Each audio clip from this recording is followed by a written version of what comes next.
So assuming I'll do that again. Remember, we also got to say co-creator of the framework. That's going into the bloopers for sure. Hi guys, glad everybody can make it. Welcome.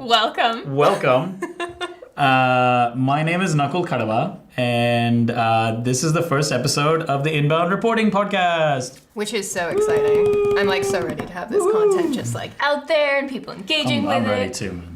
I'm definitely ready. So yeah, like I said, my name is Nakul Kadaba, and I'm joined by my lovely co-host and our guest for today. So I'm Jorie Munroe. I'm one of the inbound professors on the HubSpot Academy team. I focus primarily on reporting, since this is the podcast about reporting, and conversion and advertising. Kind of everything that gets orphaned ends up in my bucket. That's great. So we are also joined by a HubSpot Academy favorite. And that would be... I'm Jepson. I'm the sales professor at HubSpot Academy, but I've also been teaching a lot of stuff about the flywheel recently that's sort of somehow fallen to me, and I'm running with it. Yeah, You've definitely. been in a lot of videos. So many videos. You've been on a lot. You're like HubSpot famous. Yeah. Like you have a bobblehead. Yeah. You're right. Well, and recently it's starting to feel like I can't be on a video unless I say the word flywheel. Yeah, exactly. That's right. So Tia. to tee up what we're talking about today. So, where do we start? Let's start at the beginning. So, a while ago, I was finally given the ability. I had the time to start to focus on the HubSpot reporting tools. And it was interesting because our HubSpot reporting tools, to be fully transparent, are like constantly being listed as a top pain point for our customers. And it's constantly in like the top 10 list that are driving tickets and support, that are driving questions and services. And I really started to try to figure out why that was. And that's when we synced up Nakul. Yeah, no. So I guess to fully introduce myself, because Jorie did it very, very well. I didn't. I work as a customer success manager. So naturally, I'm actually talking to our customers on a strategic level every day. And reporting almost always comes up. It's such a big I pain would point. say it's pretty high percentage Definitely. of conversations. And, whether it's, as you were saying, support tickets or low NPS scores, it certainly is something that needs to be tackled. And generally from my perspective, and Jorie, I want to hear your perspective, and we're definitely going to, quiz Kyle in a bit. It's either the case of our customers don't have the data, and so they have a problem with it. With our reporting, it's not relevant, the data that they're collecting as a result to their business, and so that presents a problem.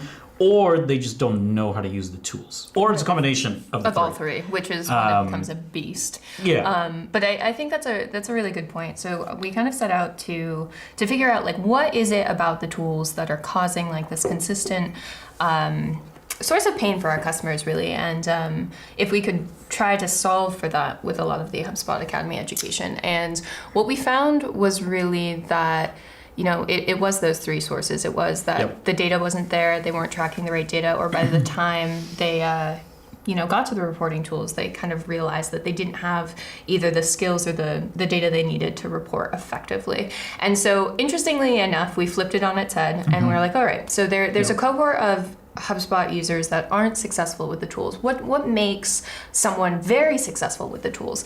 And it was interesting because in all the cases, Nakul and I found that there were consistent behaviors on the people that were driving the most success with the HubSpot reporting tools. And it was very much along the lines of, they were incorporating inbound at every kind of stage in their business. Seems like a no-brainer, but it was really important. That incorporation of inbound was also really goal-driven. So they had this sense of shared goals across their company.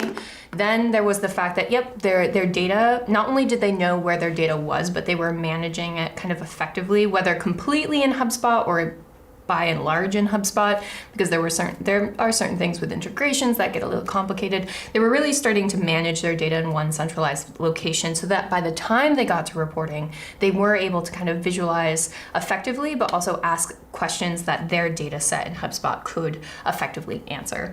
Yeah, and it suggests, with those users, as we got together to start working on this, Jorie, that reporting doesn't happen in a bubble, Right. or through an explosion of creative energy, Right. It is a constant process. I mean, and disclaimer, that's the framework.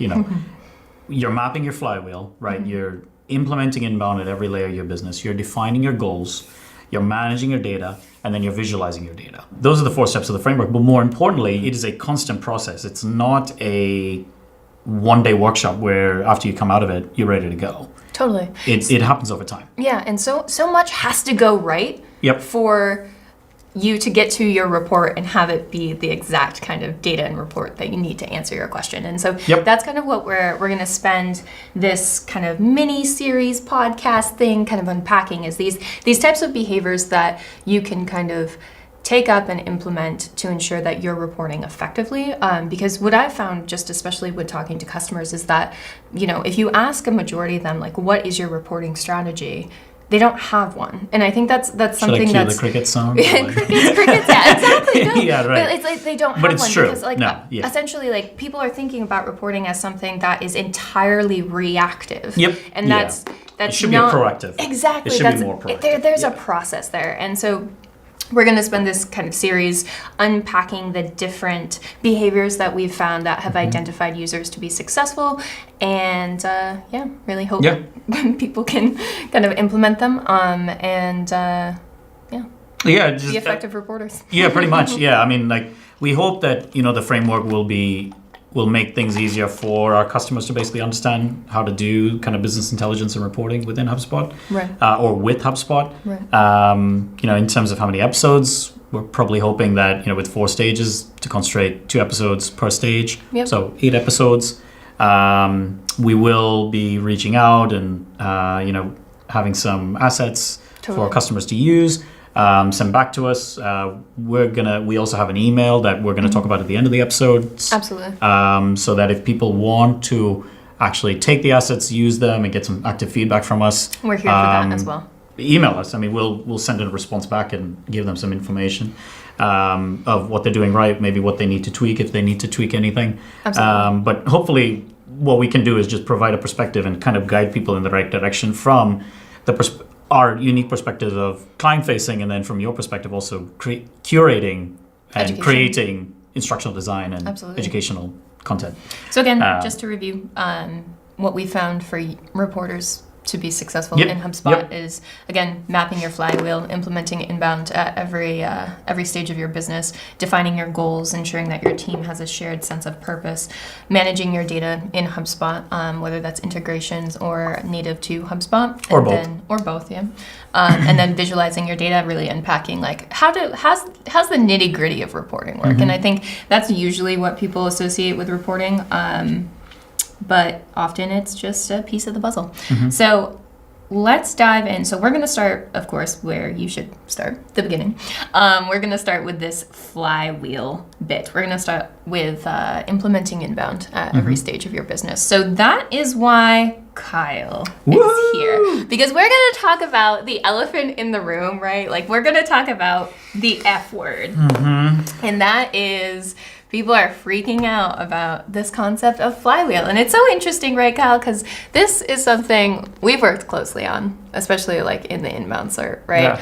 Yeah. This concept of flywheel has been around almost a year.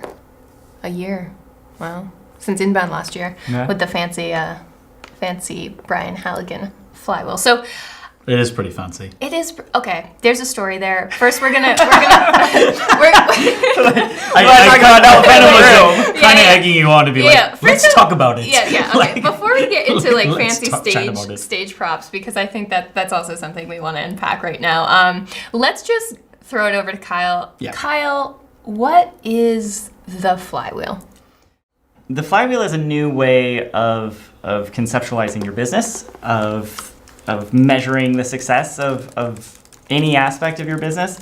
And you mentioned people are freaking out, and I think there's several really good reasons for that. First of all, nobody knows what the heck a flywheel is. Right. The first time I ever heard anyone really talk about a flywheel, I mean, my dad always worked on cars, and apparently cars have a flywheel in there, really? But I don't know what it does. And then Halligan in internal meetings started talking about there's this thing called a flywheel, and Jeff Bezos has talked about it, and some other people have talked about it, and like it would be better if we stopped thinking of businesses in terms of a funnel and started thinking of them in terms of flywheel. What do you think? And what I thought was, what's a flywheel? Like, I know what a funnel is. Yeah, right. But what is it? Like, all these slides you keep showing, it just looks like a circle. How is it different from, like, why don't we call it a wheel or a cycle? And so, you mentioned the inbound certification. We wanted to overhaul the inbound certification to bring this idea into it and align with it.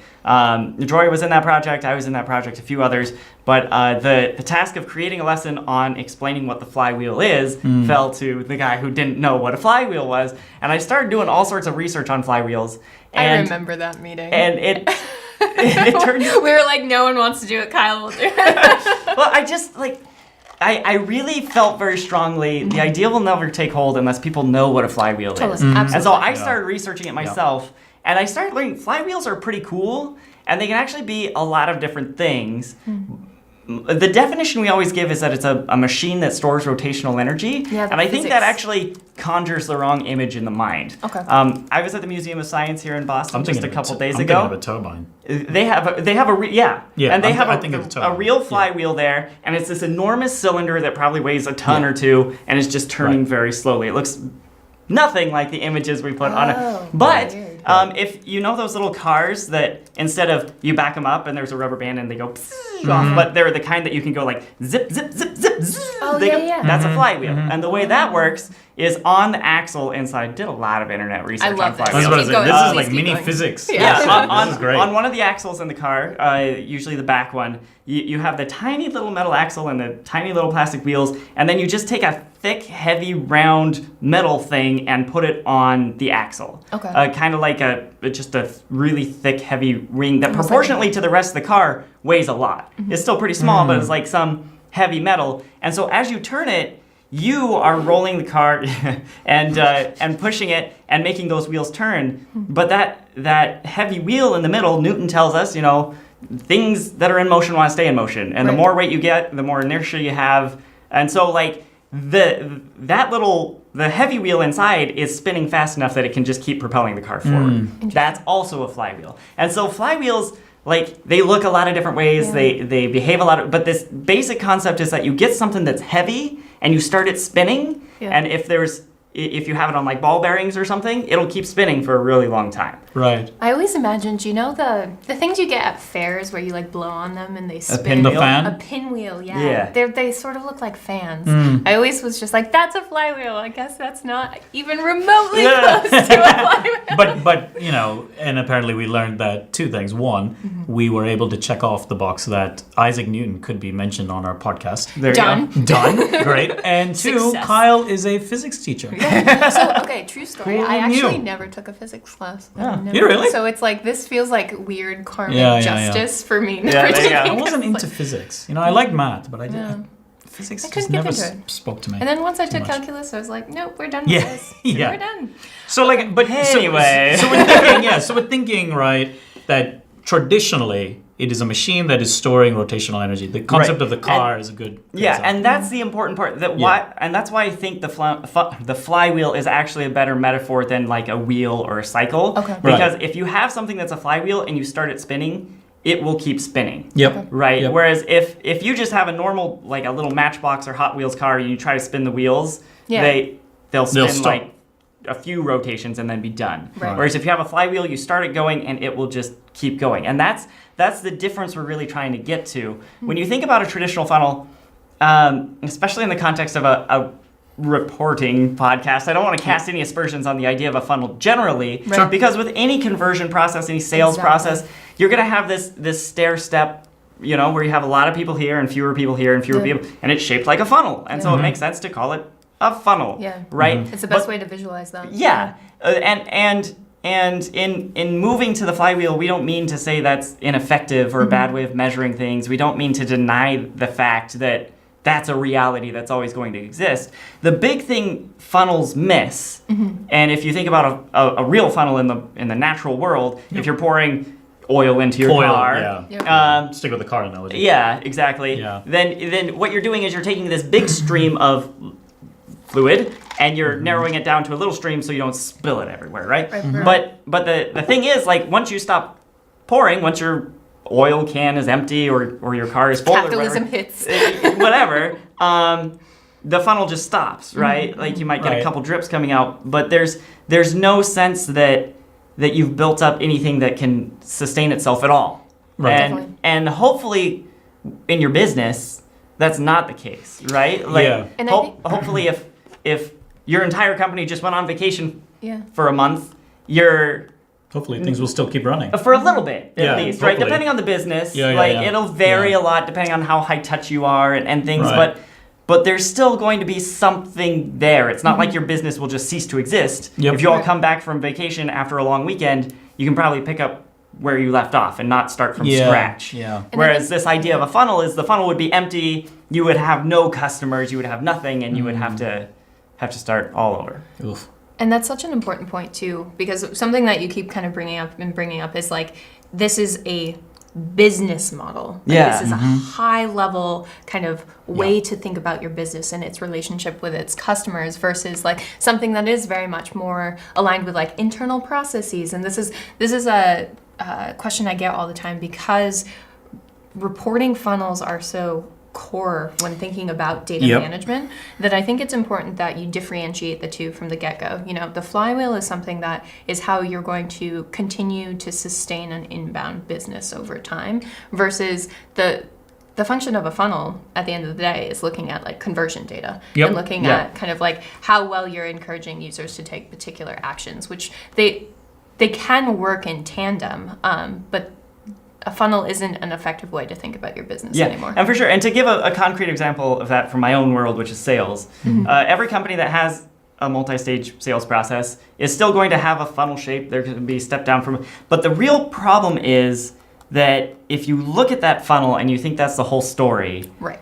you start to miss things, right? And that's why we get into this world where it's very easy for salespeople to push and push and push and push and sell things to people who don't really want them and then slam the door and be done. Right. And think that I hit my quota, so it's okay. Where in reality, that person on the other side of the door now has a product that doesn't do what they want it to do or that they didn't want in the first place, and they feel they've been used, and they take to the internet and tell their friends, like, don't do business with this company. Right. And their friends listen. And so that little sales rep who 10, 20 years ago could happily rip people off and Yeah. push people to do things they didn't want to do without any repercussions at all, now suddenly can't find anyone to do business with because the secret's out. Yeah, everyone Right? knows. Everybody Right. knows. And that's the real thing the flywheel is trying to capture. Not only that negative energy of like, hey, if your customers are speaking badly about you, they'll scare prospects away, but also the positive energy that comes in the opposite scenario, right? Someone has such a great experience with your sales team, feel like they were really aligned with them, get a product that they love that does exactly what they hoped it would. Any weaknesses were like told ahead of time, so there are no unhappy surprises. They take to the internet and tell all their friends, this is awesome, you should is try great, it. here's why. Go And buy this suddenly product. that sales rep is living on easy street, right? Yep, Because yep. instead of having to go Yeah. out and find new prospects, all these good fit prospects who are in the network of the person they sold to are coming and saying, hey, I want to try this thing. I heard Yeah. it's cool. John Dick wrote a really good blog post about this, where he was comparing. I should say John Dick of HubSpot Marketing wrote a really good blog post about this, where he was saying he was so used to the funnel for so many years that when Brian Halligan started talking about it, he just didn't really understand it. Then thought about it and just saying, well, today's business is what Kyle is saying. It's word of mouth. It's much more conversational. It's much more natural to follow somebody on. It's relationship building. It's relationship building where, you know, if you sell a product widget, let's just say, right? And, you know, Jorie, you really like, you know, Kyle, and you guys are friends, and Kyle talks about it and raves about it. Well, it's more likely that you're going to go to the sales rep that Kyle worked with and say, I want to buy your widget because Kyle just talked about it, talked it up. Absolutely. And I think it's important to note, too, that some people, sometimes this is painted in very bright colors of like, the funnel is dead. We don't need funnels anymore. And he didn't say that either. But like, I think it's important to think of this as purely additive, right? Yep. Like whatever good work the funnel concept is doing for you, Great. Keep that, yeah. Keep that, but let's build onto it. What we're really doing is we're zooming out on whatever funnel you're focused on, whether that's the conversion rate on your website or your sales process or whatever that may be. We're zooming out and giving you a larger context of, hey, look, there's a story of the people before they come in the funnel, and there's a story of the people after they come out the bottom of the funnel, and the two stories are related. Right. Those people are affecting each other in a way that if you're just thinking of it as a funnel, it can't really capture it. Definitely. And I think this is a good segue into, there are these concepts of force and friction when it comes to the funnel. And I think, again, you add more terminology. We're already talking about marketing jargon. Where do the concepts of force and friction come in? So again, if we're thinking of my favorite example is the little car toy, because I had one of those car toys, and that was the one that when I came across it on the internet, I was like, why didn't you say the little car? And so if you think about that, right?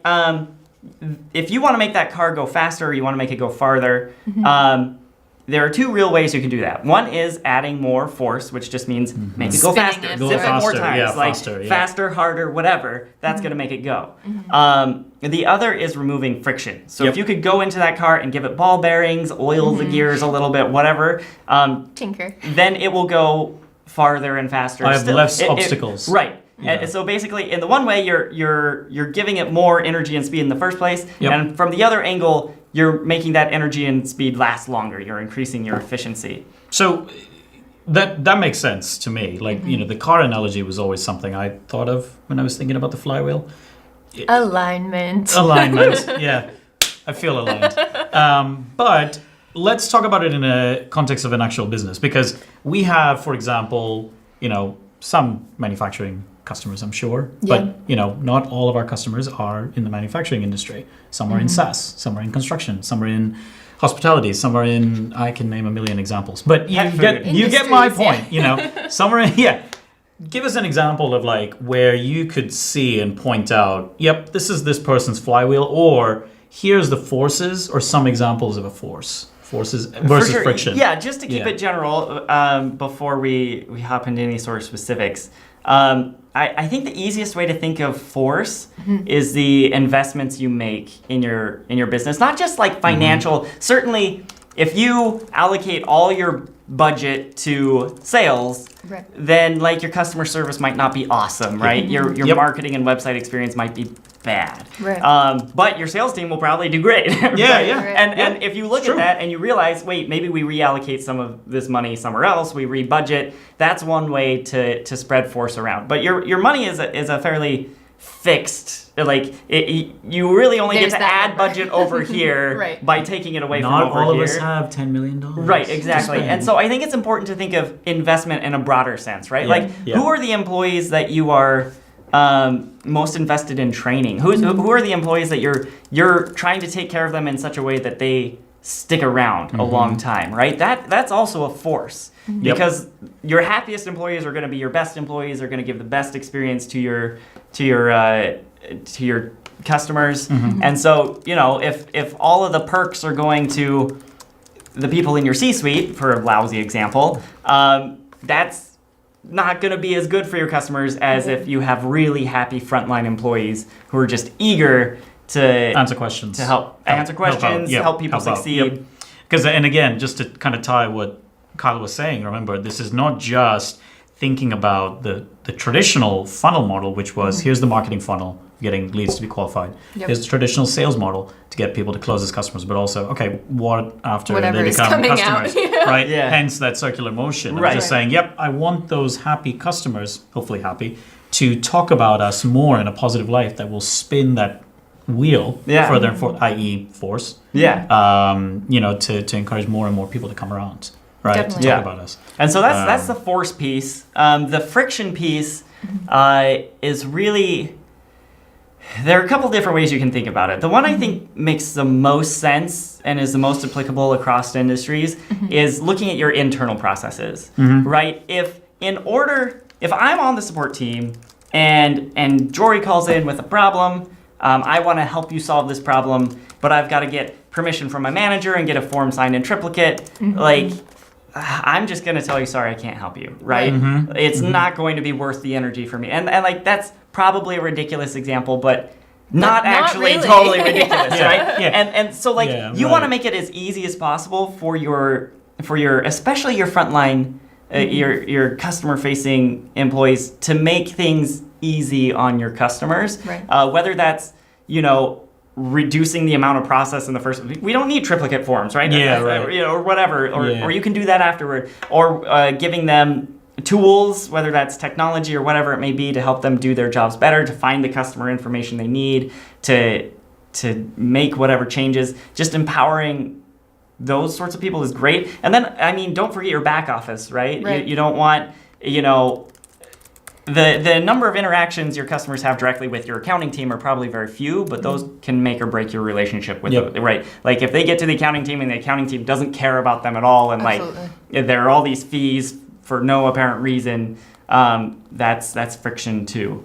And so you gotta, if you can align everyone internally around doing what's best for the customer, Right. and just make it as easy as possible for them to do that. Worry more about your customers' experience and their happiness than about your internal whatever it is that people Right. get caught up in. Yeah, and I'm sure I know you think about it in the context of sales, right? Yeah, for sure. Removing friction for sales. I mean, what does that look like? Is it like the similar example about customer support that you were talking about, where Because, Yeah. I think that's really important because, it might have been you. If it was you, let me know. So I once actually heard that like the flywheel, it is effective to identify force what's working, but oftentimes companies don't need to be told what's working. They have a general sense. Right, It's well- go ahead. And in sales specifically, force is what sales are good at, Right. right? Yep. You hire sales teams who can force through the Who can deals and close. push and Yeah. not give up and go and go. And most sales organizations, I'm willing to bet, are maxed out when it comes to force. Right. They're spending all the budget they can get their hands on. They're hiring all the people they can get. They're doing everything they can They're to have selling. the best possible sales team. Yeah. Raising the quotas, ratcheting up the commission, whatever they can do. That force, chances are, whoever You're you doing it are, right. whatever company you're at, Yep. you've done force, if anything, too much, Mm-hmm. right? Right. Okay. And where you're gonna get more benefit for your sales team and for your The rest of your the rest of your company. company Yeah, of is course. focusing on that friction piece. Right. And we're actually getting ready to launch a new certification course called Frictionless Sales, teaching sales leadership, Tee up. Yeah. how to nice little plug in there. how to take the flywheel and use that as a way to evaluate their sales organization and find places to remove friction. And so some of that is, enabling your sales reps to spend more of their time selling. Yep. There's sort of a famous statistic floating around the internet that sales reps in general only spend something like 30 or 35% of their time selling. Which The- is insane to Right. think about. The Yeah. rest of their time is spent on data entry, on meetings Admin. internally, all these other things they have to Operational. do. And if you could just remove that friction and let them spend 70 or 80 or 100% of their time selling, Yeah. already, ta-da, Right, right. without hiring any new people, without increasing Yeah. your budget, suddenly you're getting more for your money, right? Right. And then also aligning them with their target buyer, the things they want. If you can make your incentive structure such that what the salespeople want is your customers to succeed, that's going to be really good. Yeah. And I've heard of some companies, I believe HubSpot and other companies have this clawback, yeah. in where you close a deal, great, you get a commission, but if 3 months from now that churn. customer They cancel. leaves, Yep. then that commission comes out of that paycheck. Right. Yeah, You're giving yeah. that money back. That's a and good so example. now, I'm not just focused on closing this person today. I'm focused on at least making them happy enough to stick around through the clawback period, Yeah, right? definitely. And then the final piece we talked about in the certification is using training and coaching and transforming your sales organization by fostering a culture of learning. Yep.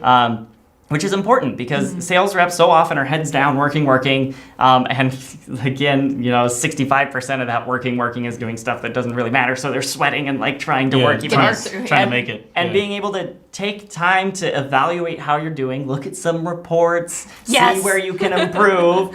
Is Love gonna, this guy. Is gonna, Reporting's so important. Love this guy. Gonna make a big difference, right? Right. And that's I mean. true. I mean, to pander to my audience here, I guess. Like, how are you going to know where the friction is unless you have some visibility in it? Yep. Right. Like, and if you look at a sales pipeline funnel chart for each one of your reps, you'll see drop-offs in different spots, right? And like, whoa, Chuck over here is doing really poorly on step 3, where everybody else is doing really well. So why is that? Why? Why is that? And then how can we fix it? And what's missing? Yeah, whereas if you don't have that visibility and you just sit down in your monthly one-to-one with Chuck and say, so how's it going? He'll be like, fine. And great, see you next month. Right. And scene. Right. Definitely. So when it comes to in your and this could be like sales specific, but also just in general, like how do you advise people? And it can be that we turn to kind of reporting as a topic or just otherwise to start going about evaluating whether in their sales process or not, like where their biggest points of friction are. There are the metrics that you should think about in terms of your business. So revenue is a big one, but also in terms of just like net new leads, traffic to your website. That's going to help you kind of evaluate the health of your business as a whole. Now you can call them health check metrics, you can call them key metrics, you can kind of, it's going to differ company to company. HubSpot themselves calls them health check metrics, but it's really kind of evaluating like how well are your teams attracting, engaging, or delighting customers. And that's going to vary depending on the handoff and what team you're working with. So in the case of marketing, for example, traffic's a big one. Also referrals, like reviews on your website. It's really going to be first establishing baselines where you are now, and then your goals, where you want to be, and then using metrics to kind of solve for what's working and what's not across your business. So I think that if you're a new business starting out, the best thing you can do is start gathering data on what's working. Just kind of establishing like where are you currently. That's a huge problem for current HubSpot customers when they come on, is having no data to kind of determine how they're doing. From there, I think it starts to become kind of apparent as you start to establish those dashboards, look at trends over time. The analytics tools. Yeah, and like from just like experience working with customers, starting with the handoffs is kind of like the big win in terms of identifying especially points of friction, because chances are, especially if you're moving from a funnel model, those handoffs are going to be a problem. And I'm sure you have experience with this, having done like the sales enablement certification. But I mean, we even see it just in the sense of those clawbacks, sales to service or service to marketing. These are key areas that in a funnel-centric business model have been kind of left to the wayside for a long time, because as long as you were a marketer and you hit your tofu there you go. Tofu mofu. Top of the funnel. Yeah, I was like, they're acronyms. Yeah, right. I always hear tofu and then I'm like, food.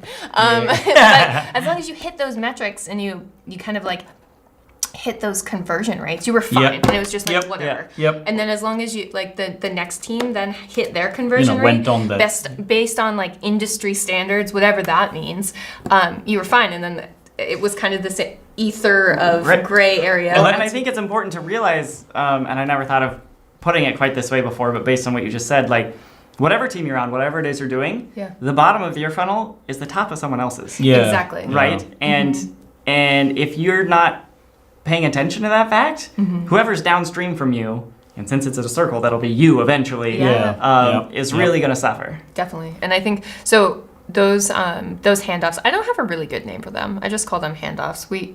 I mean, like, at least from a customer-facing perspective, I mean, it usually is, that's how customers talk about it. It's a marketing handoff. Marketing to sales handoff. Sales to service handoff. And I think, the service to marketing handoff is like, it's always been there, but I feel like it's been largely ignored because it's like, I don't know, it's our customers. And now you have these like kind of new terms like customer marketing pop up. And it's like, no, this has always been here. Like your customers talk to each other. It's just that now we're in the stage where, you know, your customers can be loud. They can be the loudest people in the room. And if you're not kind of inspiring, you know, the good ones to come to the top and lessening how many bad ones there are, you've got a problem on your hands. Yeah, the best type of meetings I usually have, you know, are those meetings where you are talking about a lead handoff process, let's say from attract to engage or to delight back to attract, right? Yeah. Thinking about the flywheel. Where, you know, they have that epiphany where they're like, oh man, this is a problem. I need to remove this friction. Yeah. Right? And it's to Kyle's point. It's not, I don't need to put extra investment into this. Yeah. I need to actually view the amount of investment that I've actually put into this in the existing infrastructure. Yeah. And I need to, remove the friction. That is, remove the obstacle in place. That's typically, I mean, obviously, in a customer-facing perspective, it's really, you know, much more tactical on their end. But if you think about it strategically, which is usually kind of my conversations, it's like, well, why is, you know, only X% of your marketing qualified leads only going to sales? Right. Why isn't it more? Why are only X% of your opportunities closing? Right. Why isn't it more? Right? And then going back to, you know, completing the circle, why are X% of customers not talking about you? Or why do X% of customers not like you? Right? What is their pain point? You know, to put it bluntly. Totally. But I mean, you know, all of a sudden you've just like seen all three of those handoffs, and then, you know, you've got somebody thinking, it's like, oh yeah, this is a problem. Well, and I think too, if you can zoom out a little bit, you'll start to realize like they don't have to be handoffs in the sense of like a relay race where it's like, I hand this off and then I stop running. Right. Yeah. Like you can start to make them overlap, or like where in the sales process is your customer support team introduced? Like why should you wait until after the close and be like, here you go. Good luck with this stranger. Yeah, like why not introduce them a little bit earlier? Like, hey, you know, this is whoever. Here are the avenues you can go to. Yeah. It's a real strong introduction. So here's this This guy. is whoever. But no, I just mean like, but I know if what you you mean. speaking to the customer, if you decide to go with us, you're gonna have a full team. Ready to go. Here to help you, or this dedicated individual, or whatever it is in your business. Totally. So it's not just like, thanks for money, you know. Right. Good luck. So I mean, sorry, go ahead. Okay, so I have a hard pivot. So if you have something related, you should say it now. Well, I had a question, but I was going to say I have a question. Do a question. So my question is, you know, I'm thinking in terms of goals, because I love goals. You know, my customers will make fun of me because that's all I ever talk about with them, right? I'm just saying, great, what's your goals? What's your metrics? You were kind of just relaying on it.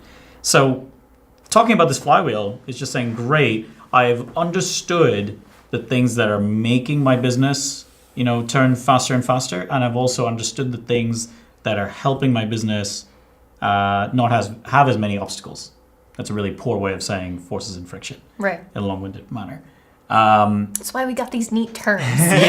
Just these wonderful guests. Oh, love it.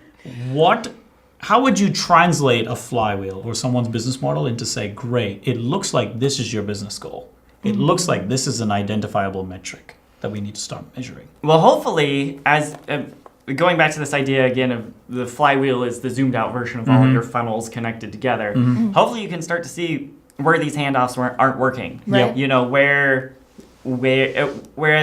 you know, there's usually each individual funnel you have a sense of, you know, if you're the sort of, if you're like a services company and you have the dedicated person who's going out to give the service, you know, you can see, they had this many people come over from sales, they did this many on-site visits, they, you know, this many return appointments. But you may not see from that chart the drop-off between the number of deals that were closed and the number of people they actually connected with, and where did those folks go? You know, and similarly, more famously perhaps, between marketing and sales, as you were saying before, you know, why is sales not contacting all these leads from marketing? What's happening to those people? Right. And I think to Jorie's point about starting with the handoffs, those are going to be the biggest leaks because they weren't ever part of any funnel, right? There was just stuff splashing out in between. And so once you get those figured out, you might start identifying other problems upstream somewhere, right? Like, maybe if we introduced the customer support person or team earlier, this handoff would have gone much smoother. Oh, maybe, we need some sort of review process for the leads marketing is sending to sales to make sure all the actual good ones are being qualified and we're getting fewer bad ones. Yeah. I'm kind of thinking about it in my head of let's say there is a business goal of I want to earn X amount of revenue. Yeah. And a metric being a marketing to sales handoff. What is that transition? How high is it? Yeah. Right? How high are the retention numbers if we're thinking post point of sale onward?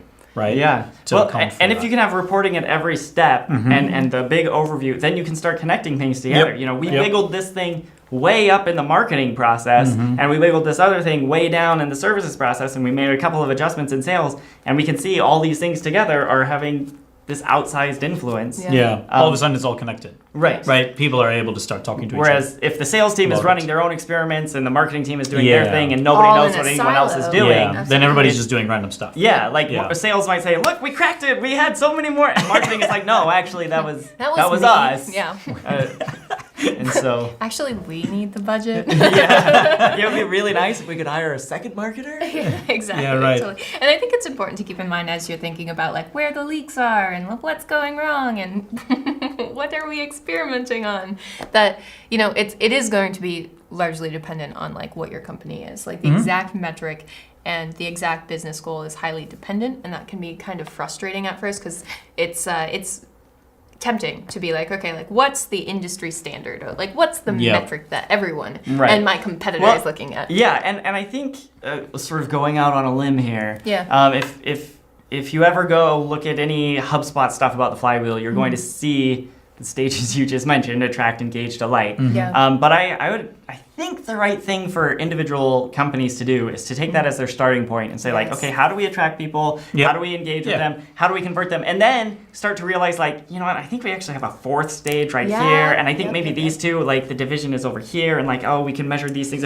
And as you iterate and iterate and iterate, you'll get this flywheel that no longer looks like the HubSpot branded attract, engage, delight, inbound methodology. You'll get this thing that actually describes your company and is only relevant to your company, to nobody else, but is super relevant to your company. But that's important. Right? Yeah. And this is now you can start to see and you have a way to discover what those metrics are and what the how it's all working together. And as you'll probably go through several versions of that over time. Yeah. And you might think, oh, you know what, there's actually a fifth stage here, and you try and actually that didn't work. We'll combine those back together. And your flywheel should be made out of Play-Doh instead of carved in stone, right? Definitely. And just mess it and Play-Doh. rearrange it until it's beautiful. It's disgusting. Really? Yeah. Well, you're not supposed to eat it. Yeah, well, that didn't happen ever. Play-Doh? Okay, I was little. Okay, whatever. So was I. Okay. We digress. Anyway. We digress. But see, that was the hard pivot. Kyle, you did that so beautifully, just organically. That's the thing, is that I think that people often confuse the flywheel because they see the inbound methodology and it's this stagnant attract, engage, delight. But I think it is really important to think about it is ultimately going to be the reference. That's not the word I'm looking for, but kind of the framework. Guideline? The template? guidelines. I love all those. That works. All of those. We're here to help you. Yeah, see, that you're going to use for your business, but your business at the end of the day is going to be unique. Right. So as you need to kind of alter that, use that as a guiding starting point. Right. But at the end of the day, you need to also think about adapting it to what really defines your business and what is authentic to your business. And that might not, of course, using the inbound methodology as the starting point and helps you ensure that you are remaining true to your customers, but also kind of those principles of inbound, but then kind of using that as that building point, that foundation for your actual flywheel is important. Right. And I think attract, engage, delight is going to be in some sense relevant to every company, right? If we just gave you a blank circle and said draw your flywheel, that would be a really hard ask for any, what would that even mean, right? But if using that, like you said, as a starting point, here's where do your customers come from? How do you find them? How do they find you? This engage stage, who are the humans on your team that are working with these humans out there? how is that communication happening? What sorts of metrics can we put in place? Is there a formal sales process? Is it a self-serve system? Like all that, and then delight, right? When they actually get the product, what does success look like? What does it mean for someone to be happy that they purchased your mattress or your landscaping services or your whatever it is, right? And how do you then gather whatever positive energy is out there and direct it towards attracting more, right? And then once you start to answer those questions, that's when you start realizing, like, you know what, we have more stages here, we have less stages there, we have this entirely other thing over here. Yeah, totally. And depending on how many products and like how many different things you do, you might have multiple flywheels supporting each other. Like, just visualize it in whatever way makes the most sense to you, but use the attract, engage, delight as the jumping off point. Totally. Right. And I think the best example to this date that I still like the most. So Kyle and I were also part of the team that like graded who won Brian Halligan's contest. So behind the scenes spoiler there. Hope no one's disappointed. But it was one of a charity who will remain unnamed. But you know, their flywheel, they had kind of adapted this concept of the flywheel to encompass like their donors and their sponsors and all these different people that are involved with like effectively running a charity. And at the end of the day, it didn't really look anything like the initial kind of attract, engage, delight, because there are these moving pieces, and it's like it's independent from each other. Right, exactly. Because I think it was like, I might be misremembering, but there were like two core components that were kind of working off of each other. And I think it is kind of, it goes back to, you know, it is that springboard for you, because even across industries, it's not going to look the same. Well, in the charity example, if I remember, they had one flywheel for like, here are the people who are giving us money, and here are the people we're helping, right? Right, exactly. And so, like, that's two very different motions, right? You're not going to be asking for money from the same people you're helping, otherwise you wouldn't be a charity, right? You would now just be a business. And I think for a lot of places, they might have, you know, a product arm and a services arm, and maybe that's one big circle, maybe it's two little circles, but ultimately, there are right and wrong answers, but the proof is in the pudding, right? You found the right answer when you learned something about your company that you couldn't have. It's only figured out any effective other if way. it gives you insight. Right. Right. If it's not giving you insight, then you haven't done it right yet. Then it's a circle on a piece of paper. Right. Well, no, it's only effective, and then I think the barometer is if you're able to see, yep, this looks like our central business goal. Just looking at all these insights together about the flywheel, it looks like it's a retention goal of needing to retain X number of customers. It looks like it's a revenue goal of attaining this much. It looks like here's the key metrics, just based on what it says under attract, engage, and delight, or whatever other sub stages or creative stages you want to input in the middle, So as you were saying, Kyle. I'm going to get a little Right. meta. It's almost like it's a report. Oh my a report God. of your business. And then it's only Genius. helpful. I know, wow. And it's only helpful if you can then action the No, but it's insight true. Yeah, that your flywheel that's is the actually point. giving you. Like Yeah, if you're that's not what I was having a getting at. conversation, if it's not driving action or insight or telling you what's working, what's not, then it's not set up correctly, and it's kind of like start at the beginning. I know, What is attracting engage, Kyle, delight you'll be mean? proud of us because we both presented at Hugs, different Hugs. Which are HubSpot user groups. HubSpot user groups, thank you. Where we both presented, you know, the framework, you know, at both of these. And, you know, we didn't get one confusing question about the flywheel at either of them because we talked about it in a very, very simplistic way than what we just did here. But basically saying, guys, just think of your business model. Right. You know, what's working working well, what's not working well, right? What are you getting out of it? Can you actually translate that into, you know, reporting strategy later down the line, right? Yeah. Physically. The metaphor I like a lot when it comes to the flywheel is I think of it in terms of like language learning, right? Like you gotta start kind of like a basis of vernacular where it's like you have to see like the flywheel is attract, engage, delight, and there's this thing called force and this thing called friction that's like what's working, what's not. Cool. Establish that, get that running, see how it maps to your business. Then okay, you see what's going on, you kind of see how inbound is working with your business. Now let's take it a step further. Let's adapt it to what you're like. Let's apply what you've learned about the flywheel, and then kind of almost break it to fit the needs of your business. I Yeah, don't know if no, break but it it's is true. right. But Modify it. Modify. you're That's a amending it, you're positive modifying word. it, you're structuring it to fit with what is who you actually are, happening with who your you business. are, Yeah, totally. right? And then it's like, okay, so then you start to see kind of more nuanced insight with your business. Maybe you Right. do have 5 stages. Maybe it's not just those 3: attract, engage, delight. Maybe your customer segment is very different, the product you sell, etc. Yeah. Then you get a little bit more nuanced, you get a little bit more advanced, and you can start to think of the flywheel more effectively in terms of how it applies to your business. And then you kind of continue to get more advanced until Right. you actually have something that directly one-to-one fits your business and potentially no one else's. But you got to start with the inbound methodology. That's where it's like very kind of simple and approachable, but then it's like baby steps. Yep. You have to build off that foundation. Yep. Similar to what Jorie, you were saying earlier about you and Kyle sitting there with, I can't even imagine the number of papers or flywheels that you guys had to grade. No comment. No comment. The meetings. The meetings. Well, Jorie is apparently a maniac because we are offering that ability Yes. as well Yes. to anyone listening or watching or both the show. Yeah, it's true. So we have this handy dandy alias. Nakul's smiling, if you can't see. It's actually hot off the press. Just set it up this morning. And we're going to be attaching, so this is going to live in the blog for Yeah, the first. the blog post that Where it comes out might of it. live other places eventually.